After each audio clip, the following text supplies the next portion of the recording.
Bismillahirrahmanirrahim. Session 30. Session 30. We begin with the name of God, who is most gracious and merciful, and blessings on Prophet, peace be Muhammad sallallahu alaihi wasallam, the last and final prophet.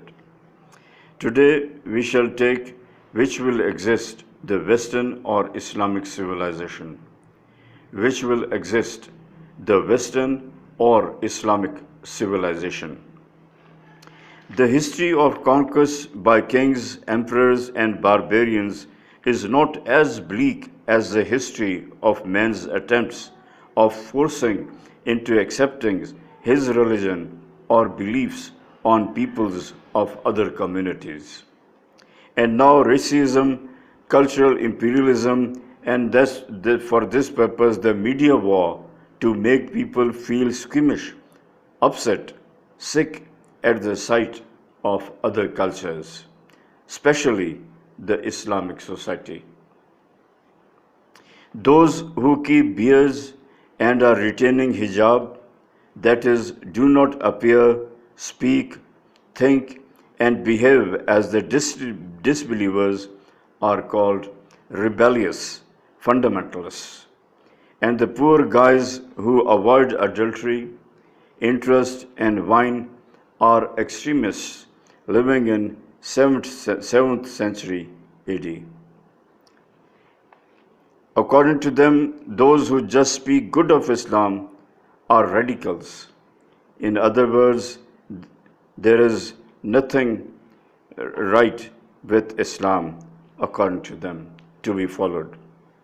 Samuel P. Huntington was not the first to discover the struggle for existence, survival between various civilizations of the world.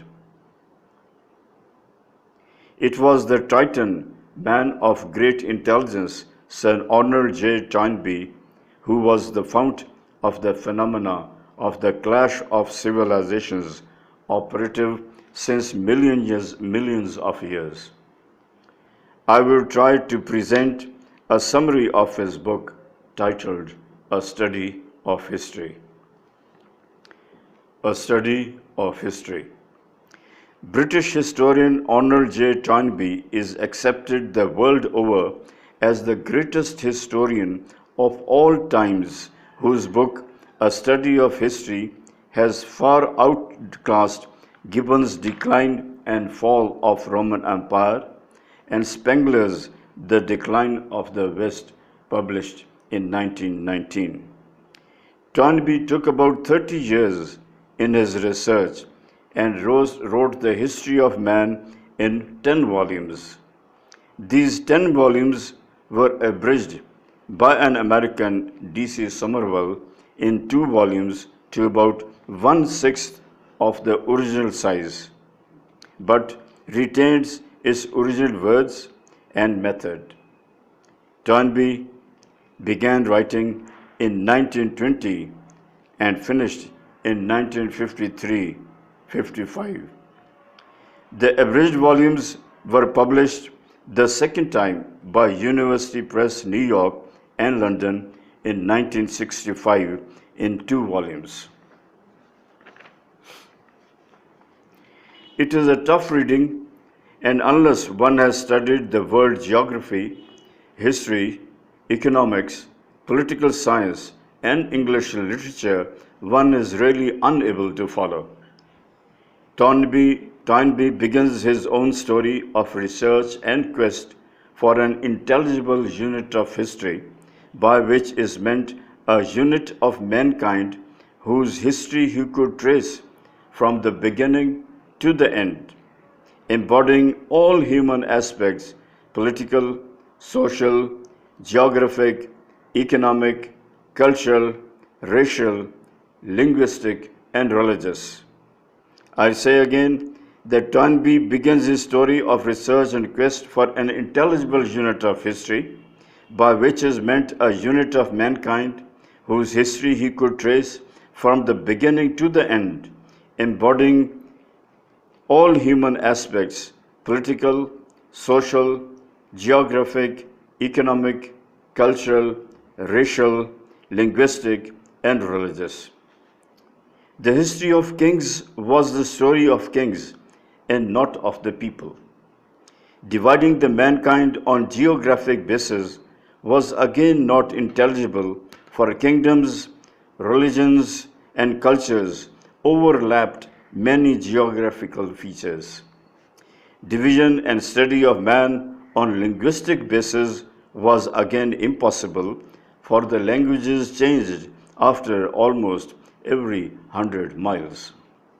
Studying the history of nation states was again marked with serious difficulties because their areas have been expanding and contracting.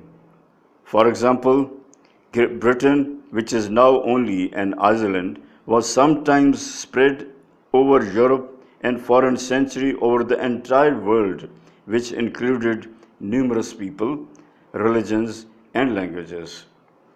So it has never been a standard intelligible unit. According to him, if Great Britain as a nation state could not be an intelligible unit of history, no other country could pass the test. He then analyzed Britain's history in reverse order and found these principal chapters. 1. First, the establishment of the industrial system of economy since the last quarter of the 18th century. Before that, the establishment of responsible parliamentary government since the last quarter of the 17th century. Prior to it, the expansion overseas beginning in the third quarter of the 16th century with piracy and developing gradually into a worldwide foreign trade and the acquisition of colonial territories, political expansion. 4. The Reformation since the second quarter of the 16th century. Prior to it, the Renaissance since the last quarter of the 15th century. Then before that, the establishment of the feudal system since the 11th century. And prior to it, the conversion of the English from the religion of the so-called heroic age to Western Christianity since the last year of the 6th century AD. He saw in this history that the forces in action which operate on each one of the parts are not national but proceed from wider causes and are not intelligible in their partial operation until a comprehensive view is taken of the operation throughout the society. Great Britain, he found, was a part of a great whole, also a society or a civilization which formed an intelligible unit of history. He also discovered the origination of the society in Western Europe around 700 AD, and also that the Western Christendom was affiliated to an earlier society or was the offspring of that society, the Hellenic society of Greco-Roman civilization, which had originated in the coast and the areas, that is the northeast of Italy, islands of the Aegean, before 1100 BC. He also found that side by side with Western Christendom society were other civilizations, all different from each other almost entirely, that is, different in totality in the cultural planes. Thus he writes that unmistakably we can distinguish in the world today, that's around 1930-1940, at least 4 other major living societies. So at present, that is 1930-1940, these major living civilizations, societies exist on this earth. Number 1, Western Christendom society in Europe and America. 2, the Orthodox Christian society in South and Eastern Europe and Russia, It now forms part of the Western Christendom society, and both together are generally called the Western civilization. 3. The Islamic society, with its focus in the arid zone, which stretches diagonally across North Africa and Middle East from the Atlantic to the outer face of the Great Wall of China. It has two offshoots, the Arabic and the Persian. The Arabic and the Persian. The fourth society now is the Hindu society in the tropical and subcontinent of India. And finally, the fifth, a Far Eastern society in the subtropical temperate region between the arid zone, the Pacific area, the areas of Korea, China, Japan, Vietnam, and Cambodia, etc. Then he found that if we turn back to the cross-section of 775 AD, the number and identity of the societies on the world map is nearly the same as at the present time. Now, how do we define a society? Society is the common ground between the respective fields of activities of a number of individual human beings. Society is the common ground between the respective fields of activities of a number of individual human beings.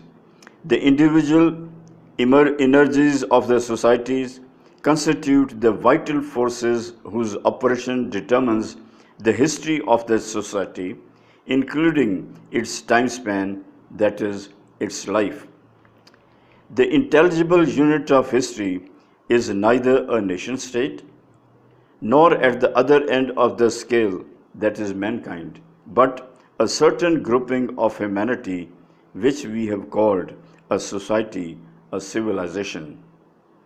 The intelligible unit of history, I repeat, is neither a nation state nor at the other end of the scale, that is mankind, but a certain grouping of humanity which we have called a society, a civilization.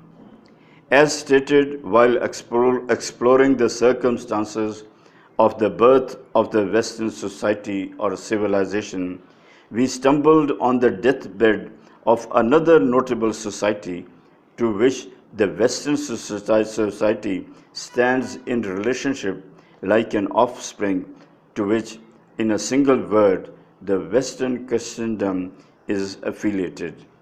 As stated while exploring the circumstances of the birth of the Western society or civilization, we stumbled on the deathbed of another notable society to which the Western society stands in relationship like an offspring to which, in a single word, the Western Christendom is affiliated. Similarly, when the history of other four existing civilizations was traced, it was found that each was affiliated to a previous society which had become extinct and dead and which could be called a sort of a parent society. However, in the case of Islamic civilization, Toynbee writes, it was found that it was neither parented nor affiliated to any other previous society. I repeat, however, in the case of Islamic civilization, Toynbee writes, it was found that it was neither parented nor affiliated to any other previous society. He found that though Islam bifurcated into the sects of the Sunnis and the Shias, as Christian church split into the Catholic and the Orthodox churches, but this division was not so hard and historically consequential as between Catholic and Orthodox churches. Now, the next chapter in his book, Identification and Rise of Societies. This may be a little boring, but please do bear with me. Toynbee gives detailed account of civilizations that have come to exist in this world. And very briefly, I will try to highlight them briefly. Number one, Egyptian civilization It was wholly unrelated, originated in the Nile River before 4000 BC. Before 4000 BC. 2. Andean society. It was wholly unrelated, originated in the Andean coast and plateau in the beginning of Christian era, that is the Pacific coast of South America. 3. Cynic society, apparented to the earlier Far Eastern society, originated in in the lower valley of the Yellow River, 1500 BC, that is the area of China now. Minoan society, unrelated to earlier society, apparented to the Hellenic and Syriac, originated in Asian islands before 3000 BC, that is the islands in the Aegean Sea, area of the Mediterranean Sea between Greece and Turkey. Fifth, Sumeric civilization, unrelated to earlier societies, apparented to Babylonic and Hittite, originated in Lower Tigris and Euphrates valleys before 3500 BC, that is the general area of present-day Iraq. And Mayan society, unrelated to earlier, apparented to Yucatec and the Mexic, originated in the Central American tropical forests before 500 BC, that is the general area of Mexico. 7. Yucatec Mexic, both affiliated to the Mayan, originated in Yucatec Peninsula after 629 AD, that is the area close to the Caribbean Sea. Its society was a repeat of the 7th Yucatec Mexic society and in the same area. 9. Hittite, possibly loosely related to the Sumeric, that is the general area of Iraq, but with the non-Sumeric religion, originated in Cappadocia just beyond Sumeric frontiers before 1500 BC, that is in the area north of Syria. Syriac society, 10th, loosely affiliated to the Minoan, apparented to the Iranic and Arabic societies, originated in Syria before 1100 BC. 11th, Babylonic society, closely affiliated to the Sumeric, originated in Iraq before 1500 BC. 12th, Arabic Iranic Islamic civilization, fused to become Islamic civilization in 1516 AD, both affiliated to Syriac society.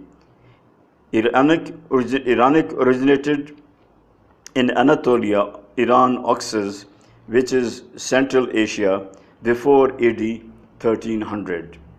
Arabic society originated in Arabia, Iraq, Syria, North Africa, before AD 1300. 13th, the society was almost a repeat of the 12th, that is the Arabic Islamic society.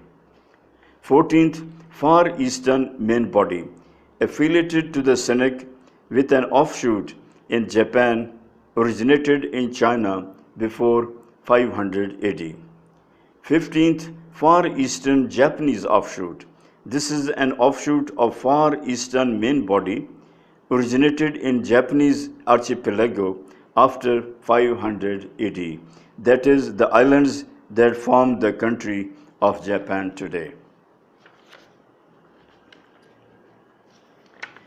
16th, Indic society, unrelated to earlier, apparented to the Hindu, originated in Indus and Ganges valleys in 1500 BC.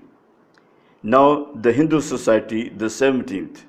Hindu society affiliated to the Indic, originated in northern India before AD 800 AD in the areas of the Indus and the Ganges valleys.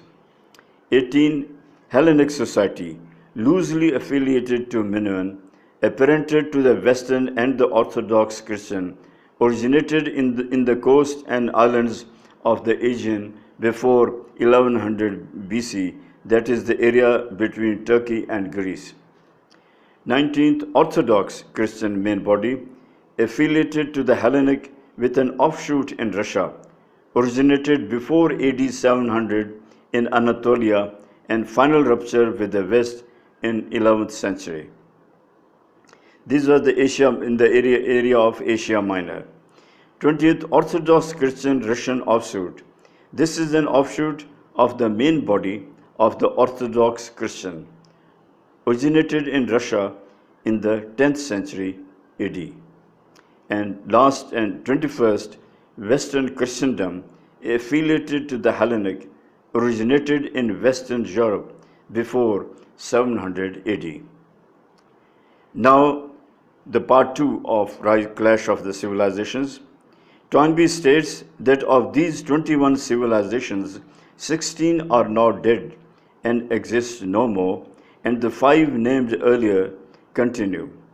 Now the next question as to how do they grow and come into existence.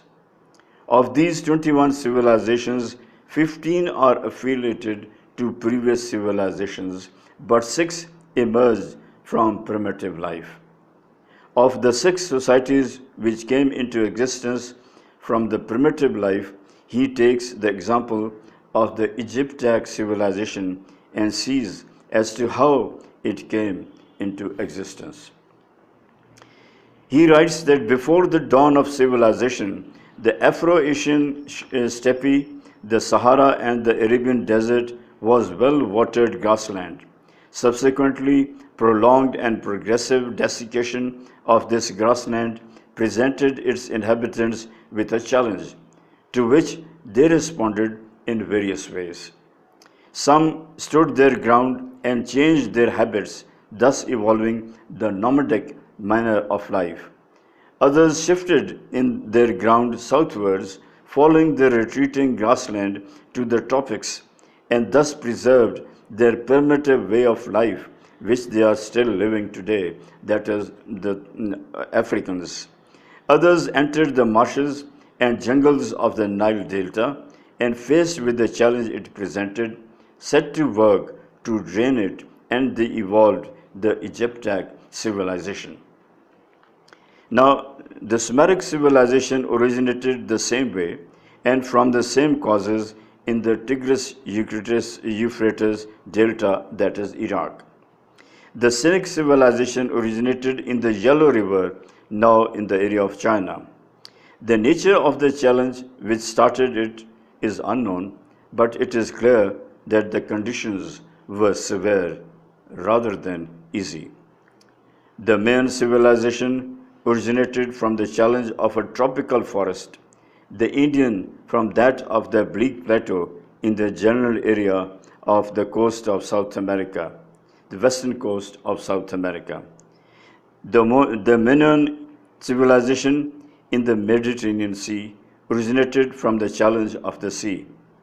Its founders were refugees from the desiccating coasts of Africa who took to the water and settled in Crete and other Aegean islands. They did not, in the first instance, come from the nearer mainlands of Europe.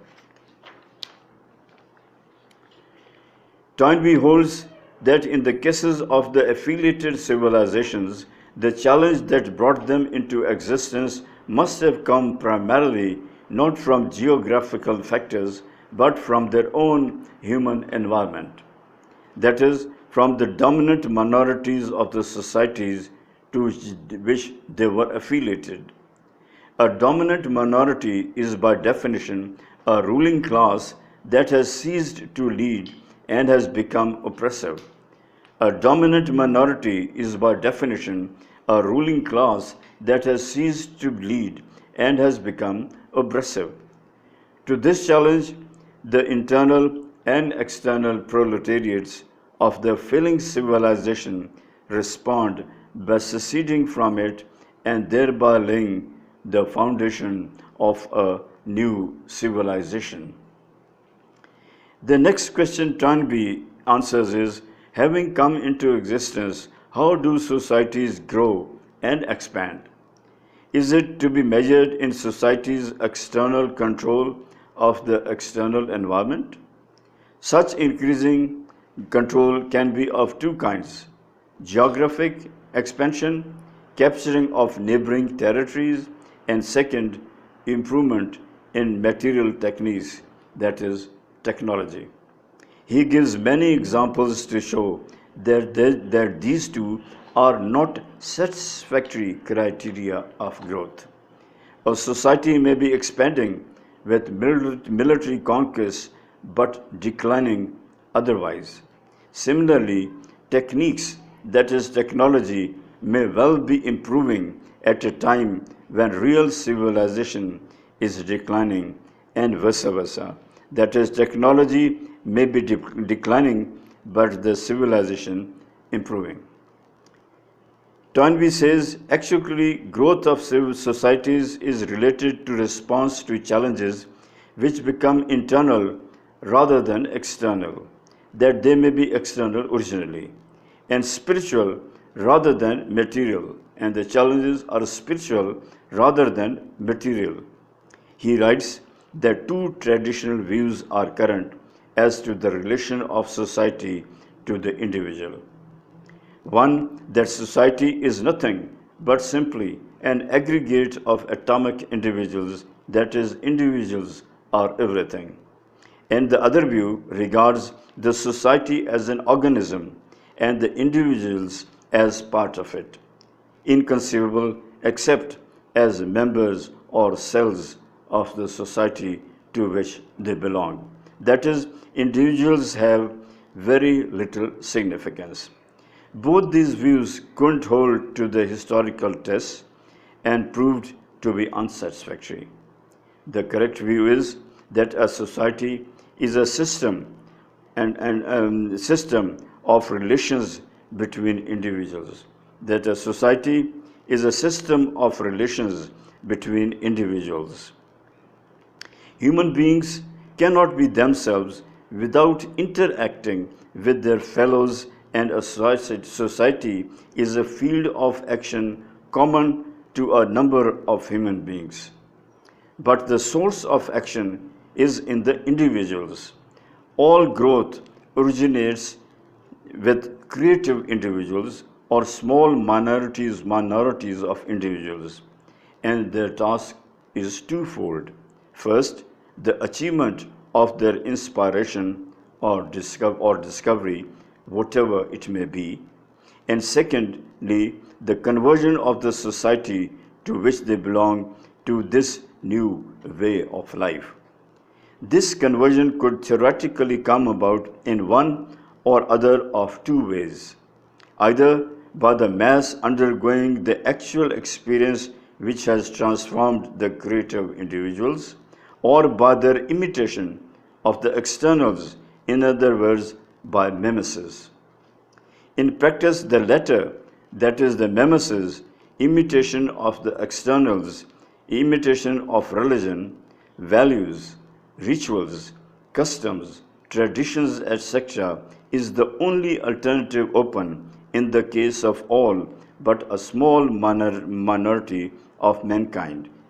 I repeat, that is the mimesis, imitation of the externals, imitation of religion, values, rituals, customs, traditions, etc., is the only alternative open in the case of all but a small minority of mankind. Mimesis is a shortcut, but is a route by which the rank and file and mass can follow the leaders. Mimesis is a shortcut, but is a route by which the rank and file and mass can follow the leaders.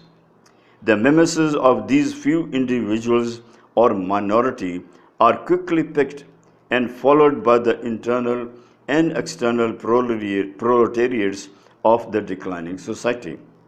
In this study, Toynbee uses the term proletariats to mean any social element or group which in some way is in but not of any given society at any period of that society's history. Thus, according to Toynbee, the definition of proletariat is psychological, that is, those who feel that they no longer belong spiritually to the society within which they find themselves included physically. So the faster and wider the process of mimesis expands, the faster and larger the new society civilization grows. Toynbee then quotes as examples individuals whose mimesis were quickly followed and names first of all Prophet Muhammad, peace be upon him, then Saint Paul, Saint Benedict, Saint Gregory, the Buddha, Machiavelli, and Dante.